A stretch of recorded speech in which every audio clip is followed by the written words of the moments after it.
கிறிஸ்துவுக்குள் அன்பானவர்களே, இன்றைய தியானத்திற்கு நாம் எடுத்துக்கொண்ட வேத பகுதி சங்கீதம் 145:15. எல்லா ஜீவன்களின் கண்களும் உம்மை நோக்கி கொண்டிருக்கிறது.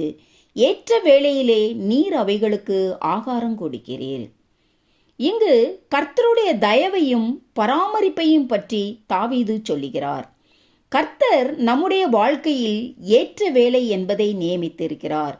அநேக சமயங்களில் நம்முடைய வாழ்க்கையில் நாம் விரும்புகிற வேளையில் நாம் விரும்புகிற வண்ணமாக விடுதலையை பார்க்க வேண்டும் என்று நினைக்கிறோம்.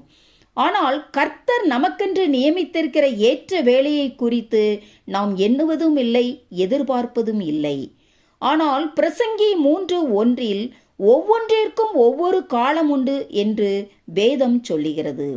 ஆகையால் நம்முடைய வாழ்க்கையில் நாம் கடந்து போகிற பல இக்கட்டான சூழ்நிலைகளில் நம் விடுதலை தாமதிக்கப்படுமானால் கர்த்தருடைய ஏற்ற வேளைக்கு நாம் காத்திருக்க வேண்டும். ஏனெனில் கர்த்தர் நம் விடுதலையை ஏற்ற நேரத்தில் கட்டளையிடுகிறவராக இருக்கிறார்.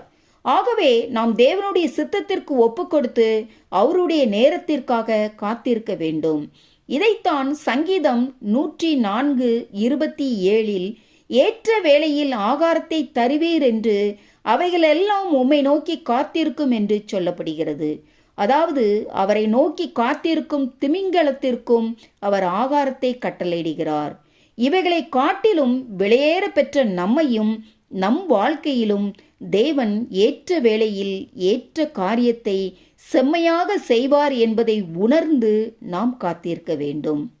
அநேக சமயங்களில் நாம் சூழ்நிலைகளை பார்த்து நம்முடைய ஞானத்தை கொண்டு செயல்படுகிறோம். இதனால் கர்த்தருக்காக பொறுமையாக காத்திருப்பதில்லை, முடிவு தோல்வி. ஆனால் சங்கீதம் 40:1 கர்த்தருக்காக நாம் பொறுமையோடே காத்திருக்க வேண்டும் என்று வேதம் சொல்லுகிறது. அப்பொழுதுதான் தேவன் நிச்சயமாக நம் காரியத்தை ஏற்ற வேளையில் சரியான விதத்தில் செய்வது மாத்திரமல்ல, செம்மையாய் அதை செய்து முடிப்பார்.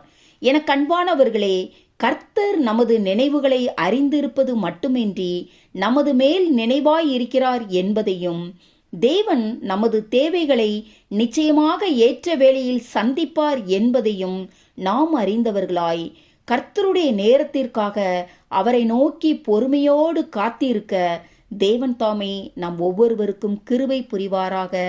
ஆமேன். அல்லேலூயா.